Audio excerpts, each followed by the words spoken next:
Hi, my name's Angela Casey and welcome to Edinburgh Outdoors, the podcast that explores Edinburgh's green spaces and the people in them. And for today's podcast, I went up Calton Hill and met up with Mark Kirkham, who is better known to many of you as Edinburgh Sketcher. He is an artist who moves in and around Edinburgh doing sketches of landmarks, buildings, views, that kind of thing. He runs sketching courses for people who want to learn how to sketch and who want to have a different perspective on their memories of Edinburgh. So while you're listening to the podcast, and while we were walking around Calton Hill, he was drawing it. So you can hear him as he discusses his sketches. So while for me it was a very visual experience, hopefully I'm getting that across through the podcast. So we're up on Calton Hill and we're looking across to Arthur's Seat and down into the new town. Thanks for having me. Okay. This would be an awful lot to draw in one go though, wouldn't it? Yes, you have to sort of pick out the bits that stand out to you. And often, like with sketching, it's more about things that stand out and you want to capture and just breaking it up into little pieces. Yeah. Shapes as well. In the workshops, I get people drawing shapes and just seeing a busy scene, but lines that can help you draw it. Like the curve of the street going round. This is particularly busy though. It is busy. Well, you wouldn't want to draw the construction, yeah. Oh, would you? Yeah. You would draw the construction. I quite like what I do with my sketching is sort of tell the story of what's going on in the city. Yeah. So I'm not thinking about selling them like a pretty picture. No. So it's more like this street and this view and what's happening in that street. People walking, pipers playing, there's just little things that jump out to me. So the construction can be part of that because that's what's happening in the city. And also that big construction crane would give you a sort of focus in the middle of the picture to draw around. Yeah. Sometimes I'll start in the centre and just work my way out. So I would draw the top of the hill, the crags and Arthur's Seat and the skyline. Yeah. And then this curve coming round with the street coming towards us because I like a bit of perspective. So even like the leaves and the flowers and the twigs that are like in touching distance coming in front of the picture, it gives that depth to the sketch quite quickly. How are you about talking while you're drawing? That's fine. Yeah, you can ask me. I might not make that much sense. But So sometimes you must have to cancel your sketch groups, do you? Or do you go whatever the weather? Yeah, I do pretty much go wherever the weather. We have occasionally, but I've got indoor options and alleyways and places I can hide in a lot of the time. But there's so much there to draw and perspective with the Georgian architecture that it's spoilt for choice, really. So how long have you been doing those courses? I would say probably about 10 years, and off and on now. It's a long time.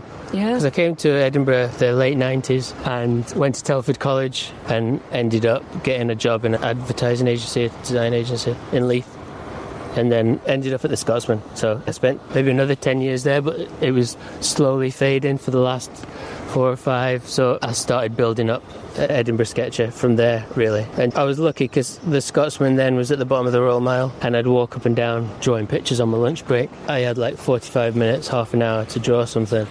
So it made me quite quick. Yeah. And that sort of honed this sort of style of just doing quick sketches and not spending too long on it. And the definition of a sketch is that you do it quicker than a drawing, is it? I don't really know. It's just more an idea of a place. At the Scotsman at the time, I think it was like, it seems so old talking about it now, but the start of blogging and putting things online, and I was surrounded by journalists. So I just wanted to do a similar thing, and I think that's why it's more a storytelling visual thing in Edinburgh, because of the journalist side, maybe. Yeah. Because if something was opening or there was a procession or a new gallery or something, I would go and draw it and put it online as a news item kind of thing. So I think that's why it's instant and very basic as well. Yeah. And Edinburgh's got so many people that travel away and live abroad and things that follow and buy prints, and it just reminds them of home. So I quite like finding places like that instead of, like, obviously I've done the castle and there's so many views of the castle and they'll always sell, but I like to find a hidden close or something that means something to somebody. Oh, look at this. Wow. Flicking through. So things like that, the gallery opening, that was the new photographer at the Portrait Gallery. There's a new exhibition about the Daredevil photographer. So I'll go and just do all these little press events and then put them up online as a picture. And things like that are nice as well, because I drew the Lannan Bakery. I just think it's funny because there's always like this mad line of people, and then they saw it and really liked it. So now they're selling it as a gift card and as a print. So I supply them with the gift cards. And the way it brings people together is quite nice as well. Yeah. I quite like that. Because Edinburgh's so small, but there's so many different people trying to start businesses, which I really like as well. I like that what they're doing there is giving you a slice of their success, almost. And it's giving you the opportunity to benefit from it. I think they've used quite a few local people in the New Delhi as well, so it's nice that. We're getting a look at that. So the scribbles really, but I'm focusing on that little dark point there where the black hits the light. And then I would do a similar thing here. And I'm always sort of changing it as I go along, because I'm seeing now that sticks up a bit more at the top of the seat. There's a lot of people up there already. Yeah. I love going up off the seat. Yeah. I love the change of perspective and try and get a few little sticks on top. And the people who come on your workshops, are they people who can draw already? There's all sorts, and probably I'd say the predominant people haven't done it since school. You know, they thought they couldn't draw, or they've been told that they can't draw or something like that. And they've always had an inkling that they'd wanted to do it, but not had the time or the confidence to have a go. So it's more a confidence class than an art class. Like all I do is scribble, but I scribble in the right direction to start a picture. And this is too long to spend on a picture now, because I've been doing it like 10 minutes. I'll get people just to look for lines in houses, the drain pipes or the rooftops, lines that you can easily start a building. Yeah. And straight lines. But from the other building over there, from the observatory, you can see it through something else, and then you get a bit of perspective. Oh, now you're getting the paints in. Yeah, so I always put a bit of colour in at the same time. You're multi-dexterous, because to stand and do this and then So these, paint. have you seen these little water brushes? They have the water inside them, and you just squeeze it, hopefully, and the water comes out. And then, so this little watercolour set, then I'll take everywhere. So the idea is just to have things with you that you can easily put in your bag, and you don't need to carry much around with you. And again, it's like the sketching, really. I just splash it on. But it's more about having a focus in the picture. Yeah. So I'll make the centre point where I put the most detail, and then it just fades out around it. Yeah. But even just squirting the water on. Gosh, that's brave. And it's just, yeah. If I did that, it would just... When you've done it so many times. And just watercolour, you can just easily take off or put on, like with a tissue. It's quite... But it makes a big difference, doesn't it? Just having that little bit of... I saw one that you did where I think you were down at the Canning Gate when it had blossom. Oh, yeah, you said, shall I add colour? You did that. That was really clever. So is there anywhere in Edinburgh that you haven't yet ever drawn that you would like to draw? There's some like really detailed places like the Balmoral with all the windows from the North Bridge. So there's a few places I would like to draw. Like there's a view from Princes Street over the Waverley Bridge, and then you can see all the nice old buildings going up to Ramsey Gardens. Yeah. And it'd be nice today actually, because there's autumn colours, and because it's dull, I'm trying to get a bit of this orange in. But yeah, I'm just going to fade it out rather than putting any of the buildings in. I feel very privileged watching you do this. Yeah, I think that's where I started it at the Scotsman. It was quite stressful sometimes, and things would get ripped up and something would happen and we'd just have to start again. Yeah. And I think having that, when I'm drawing like now, like I'm talking to you, but I'm so into it that everything else just sort of drops out of your head, and it's helped me a lot. Like everyone's got problems and stuff, but if you've got something that you can go outside and... So you do the tours, and you've also got... Merchandise as well. Merchandise. I have to keep going. You should call it merch, and then you'll sound like an edgy... I know.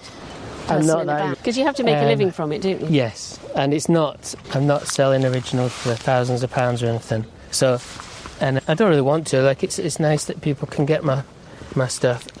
And it's nice that I can share my work, and sometimes that is prints, and sometimes postcards of places, and people say, oh, I just want a postcard, and they can put that in a frame, you know. Yeah. And it's all Edinburgh. I like that it's local people that buy it. Every now and then you suddenly get the... I know, it's amazing, You suddenly isn't it? stop and you get the view. Like, I'm quite making a bit of a montage of images and just randomly putting things over the top of the other, so I'm just going to add a clock.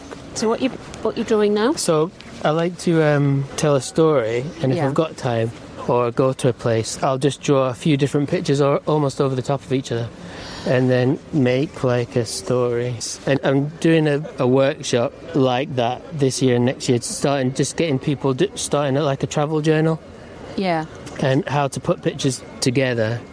And sometimes it's a change of composition or a change of angle of how you're looking at something. Like, well, if you draw your hand, it's a way of placing your drawing in that moment. So you can put your hand on the beach, or you can put your hand on the grass and draw around it, and just it's something quite simple, but it really reminds you of being in that place.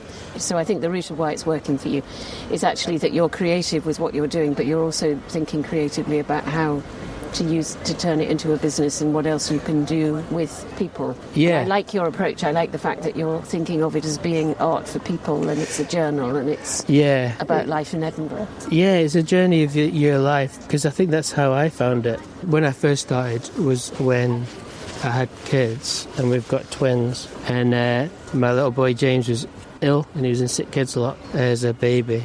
Yeah. And he's okay now, but he's got haemophilia, and as a baby he was quite ill, like really ill. And we'd be in there a lot and spend summers in there and walking across the meadows, and it's probably a control thing maybe, but it's a way of coping that I've stuck with, and it's helped me through that. And if I can pass that on, then it's good, isn't it? It's a good way. Yeah, it is. It's a good thing to do, and it's a simple thing to do. It's like a piece of paper and a pen is all you need. Just all practice. The real highlight of me, like I always get nervous before a workshop, and I'm thinking, what am I going to do? Are they going to like it? Who's going to show up?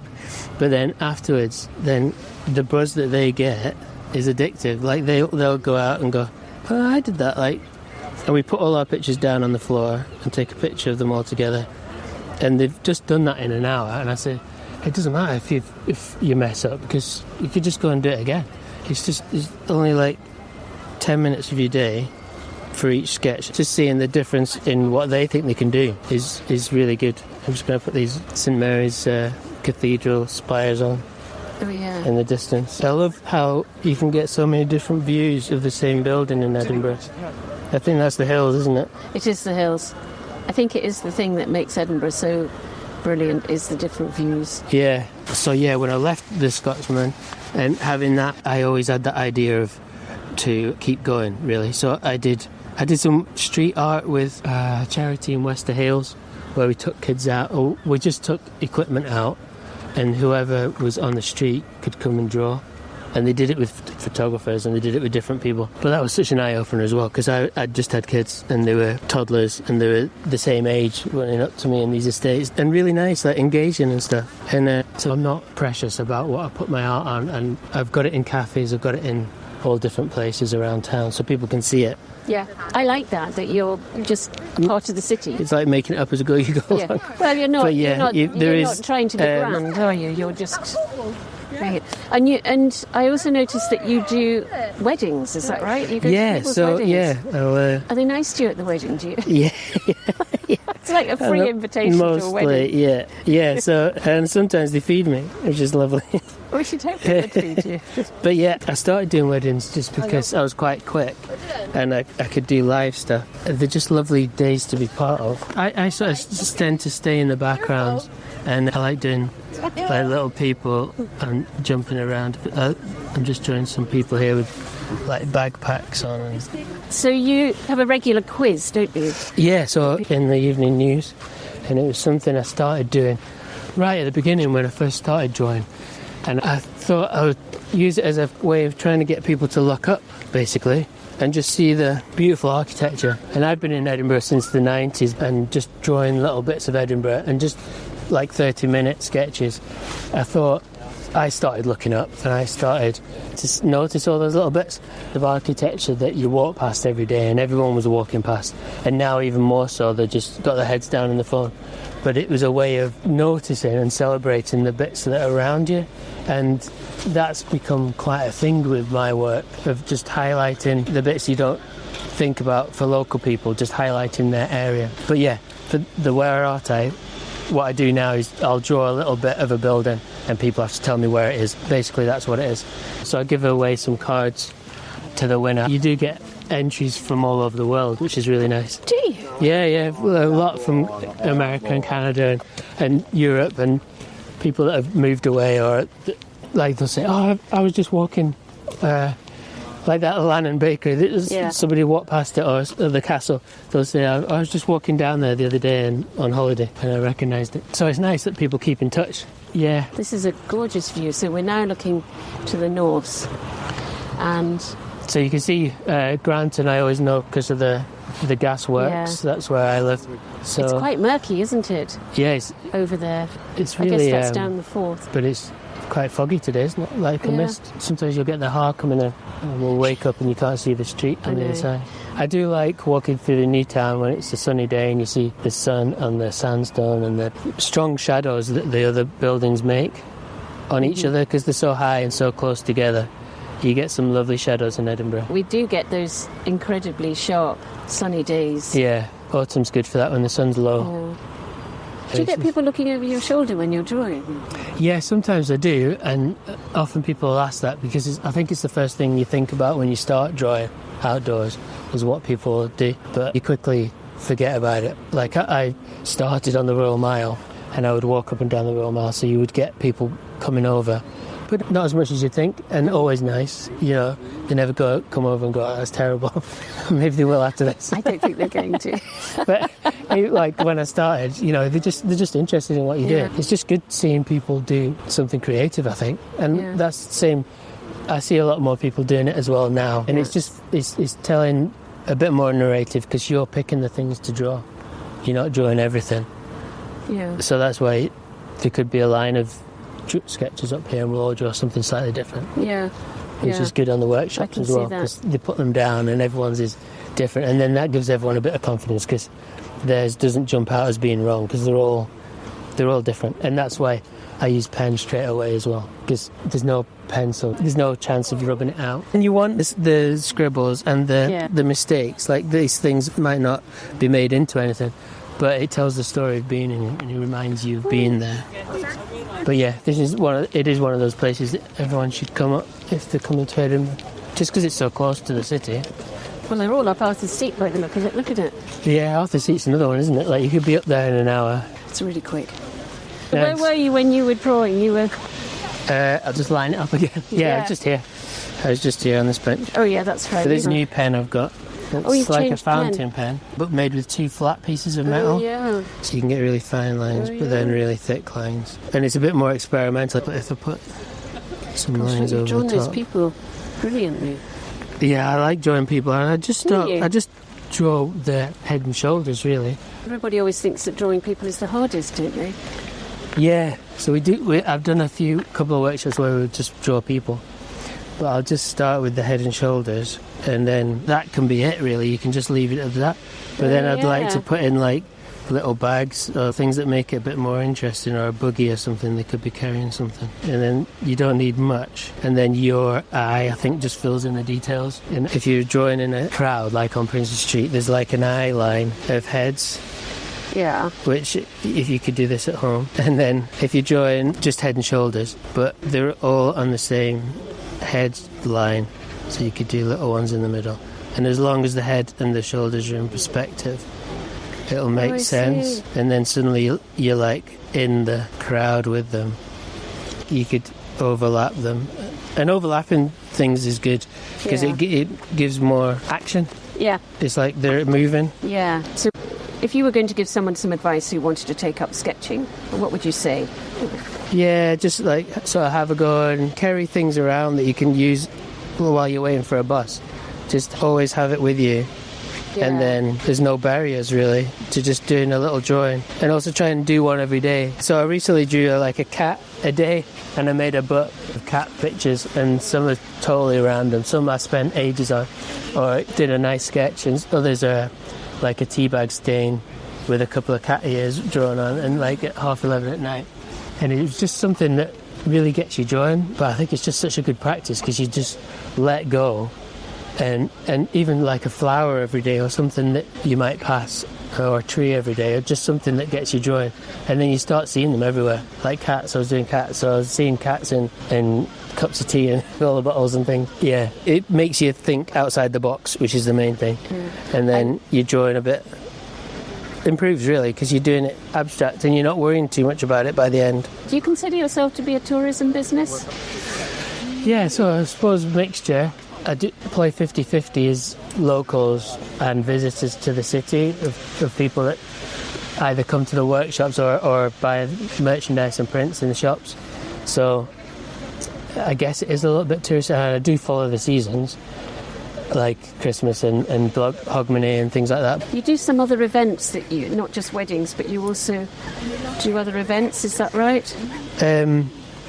Yes, I'll do a lot of events or in the festival. I'll draw a lot of live acts, stage shows and things like that, because I'm quite quick again, and it's a way of showing people what's going on in the city. So I'll go to a few shows, and I'll go to any openings of galleries and do little drawings there. And that's a funny thing, like in the international festival, they're showing little preview bits to the photographers. They'll be there with their big cameras, and I'll be there with my little sketch book.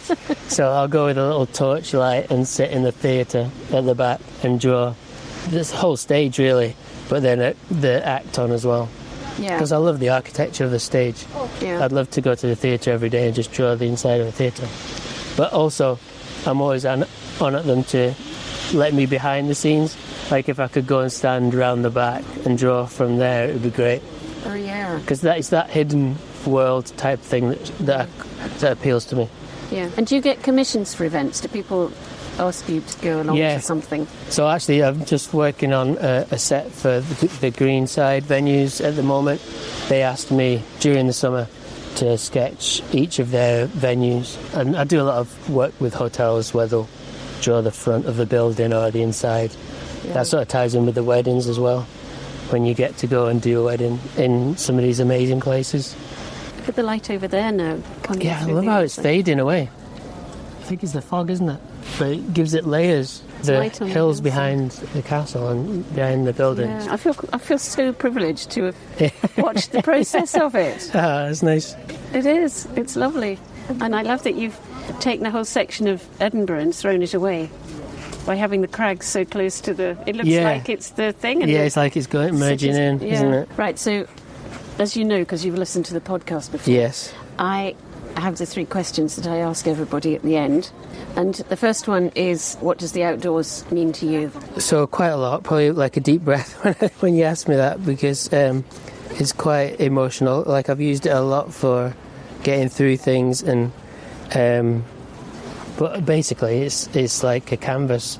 It's like an inspiration, medication, and you know, at the most basic, it's like where I get my inspiration for my art from. So I'm always outside. I walk a lot, and I think that's where you find different views of things.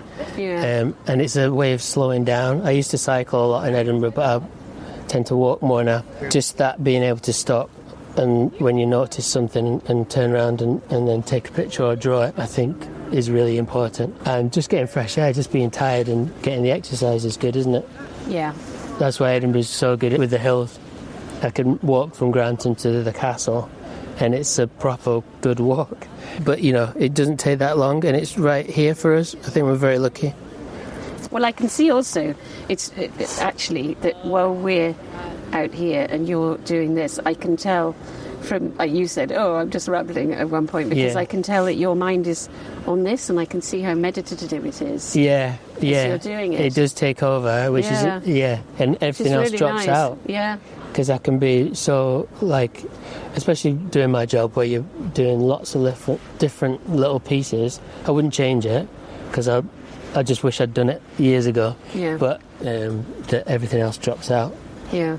And obviously it all rushes back afterwards, but then you've had that calm bit. Yeah. And the next question, you've answered some of it already because you mentioned about when your son was ill, but has the outdoors ever really helped you at some point? Well, yeah, lots really. I think the physical aspect of it, I was never someone for the gym and staring at a wall when you're exercising, so climbing a hill is much better. And I think that's why I've settled in Edinburgh, because everything's right here. But through either my own troubles or like the kids or anything, just work stuff, losing your job, finding a job, all that kind of stuff, you can just go out and go for a walk. Yeah, it sounds simple, but it does make a difference. Yeah. And often it's the last thing you think of, because like yesterday I was, shall I go for a walk or shall I get these jobs done? And I suppose it is a way of putting off work sometimes, procrastination, but at the same time it makes it much clearer to think about what I have to do when I get back. Yeah. So I think it is important to keep it as part of your routine. Can help you work things through. It really can. Yeah, I'm often talking to myself and trying to plan the rest of the week when I'm on a walk or something. And obviously we've talked about places that you like going sketching and where you go, but whether it's for sketching or more likely not for sketching, where's your favourite place in or around Edinburgh? I thought about this as well, and there's so many different places. I probably wouldn't have picked Calton Hill because it's on a hill. I like the bits where you're looking through something, like we were talking about, the bits where you see the castle through a street. I like perspective, so I like things close to me and far away, and Edinburgh's really good for that. So I would probably just say down somewhere like in the Royal Mile, or I like Inverleith Park because I walk through it most days, and you can see the castle and you can see the view, but you've also got the big open spaces and the trees. Yeah. So yeah, there's so many, isn't there? I will put links to everything on the blurb for the podcast. Thank you very much. I really enjoyed that. Thank you. And I think that was a really different podcast for me because I've been watching you create this. Yeah, so I've been a bit absent-minded or a bit double-focused. Whatever that is. Good. I really enjoyed it. And thank you. It's nice to chat as I draw. Yeah. Usually I'm on my own. I enjoyed meeting Mark, and I really enjoyed watching him produce the picture that he sketched while we were out and about. I appreciate that you can't see it because I'm talking to you on a podcast, but if you're interested in seeing his final piece of work, you can see that either on my Substack post, and there's a link to that on the blurb of the podcast, or on my Instagram and Facebook. And as always, thank you for listening to Edinburgh Outdoors. If you enjoyed the podcast, please rate and even write a review. And don't forget to tell others about it too. And if you know of a green space in or around Edinburgh that might like to be featured, please get in touch.